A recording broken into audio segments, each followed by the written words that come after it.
Há exatos 14 dias, o secretário-geral da Organização do Tratado do Atlântico Norte, a OTAN, Mark Rutte, havia declarado publicamente que a Europa e os Estados Unidos devem eventualmente normalizar as relações com a Rússia quando os conflitos na Ucrânia terminarem. Durante entrevista a Bloomberg, Mark disse: seria normal que a guerra tivesse parado de alguma forma para a Europa, passo a passo, e também para os Estados Unidos, passo a passo, para restaurar as relações normais com a Rússia. Não obstante a isso, Mark Rutte acrescentou que a aliança deve manter a pressão sobre Moscou para garantir que eles se envolvam seriamente nas negociações de cessar-fogo em andamento. A declaração de Rutte ocorreu um dia após ele se encontrar com o presidente dos Estados Unidos, Donald Trump, na Casa Branca, onde os dois discutiram o plano dos Estados Unidos para um cessar-fogo na Ucrânia, mais de 3 anos depois que a Rússia lançou sua invasão em grande escala. O chefe da OTAN se recusou a comentar sobre a viabilidade do plano de cessar-fogo de 30 dias, mas o chamou de plano muito inteligente e disse que está feliz com os desenvolvimentos. No entanto, em uma grande reviravolta que aumenta a pressão sobre as nações da OTAN em se preparar para o pior nos próximos anos, o secretário da OTAN alertou que a Rússia continua representando uma clara ameaça aos Estados-membros e à Europa. De acordo com as últimas afirmações de Rutte em 26 de março, não haverá normalização nas relações com a Rússia, mesmo após o fim da guerra na Ucrânia.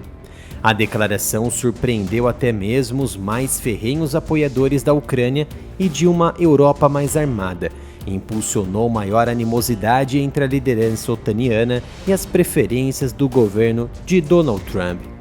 Sobre a possibilidade das relações com a Rússia se estreitarem num futuro distante, Rutte novamente disse que não vai acontecer, levará décadas, porque há uma completa falta de confiança. Mesmo que a guerra acabe, a ameaça russa ainda existirá.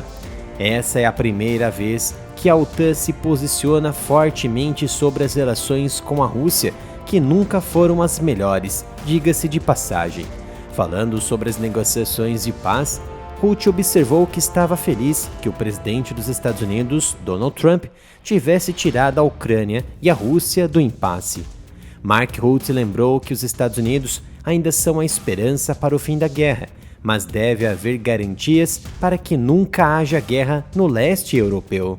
Será um processo passo a passo. A OTAN recebe atualizações regulares. Sei que os europeus estão tão envolvidos quanto possível, mas no final das contas, são os americanos que fazem isso com os ucranianos e os russos. Sempre deixamos claro que precisamos levar a Ucrânia a uma paz duradoura e de longo prazo. Putin nunca mais deve atacar a Ucrânia novamente, disse Mark Rutte.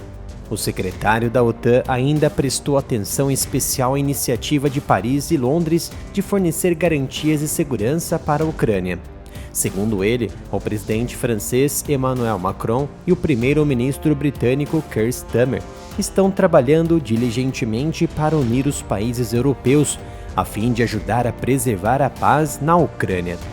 Todas as atividades diplomáticas e de guerra estão com as discussões em andamento nesse momento, mas está claro que primeiro um acordo de paz precisa ser concluído, e só então a paz pode ser mantida. Confirmando ainda sua posição sobre a Rússia, entre outras coisas, Rutte observou que a Rússia, como antes, representa uma ameaça aos Estados-membros da OTAN, já que a tecnologia existente em Moscou coloca todas as capitais e bases estratégicas europeias em risco em poucos minutos de um ataque devastador. Segundo Mark Rutte, com a mais recente tecnologia de mísseis vinda da Rússia, a diferença entre um ataque a Varsóvia e um ataque a Madrid é de 10 minutos. Então estamos todos no flanco oriental. Amsterdã, Londres e até Washington estão no flanco oriental. E isso é verdade. Por exemplo, o novo míssil balístico russo de alcance intermediário, Oreshenik, é assustador. Praticamente não haveria necessidade da Rússia empregar sistemas nucleares. Orecchinic é tão assustador que eles podem atingir quase todas as capitais da União Europeia em 10 a 15 minutos após o lançamento, causando uma destruição até 100 vezes pior do que as bombas que caíram em Hiroshima e Nagasaki. Espero que tenham gostado de mais um vídeo sobre a situação no leste europeu. Você pode ajudar no meu trabalho visitando a minha loja de camisetas umapenca.com/área militar. Aqui você encontra as melhores camisetas com estampas incríveis.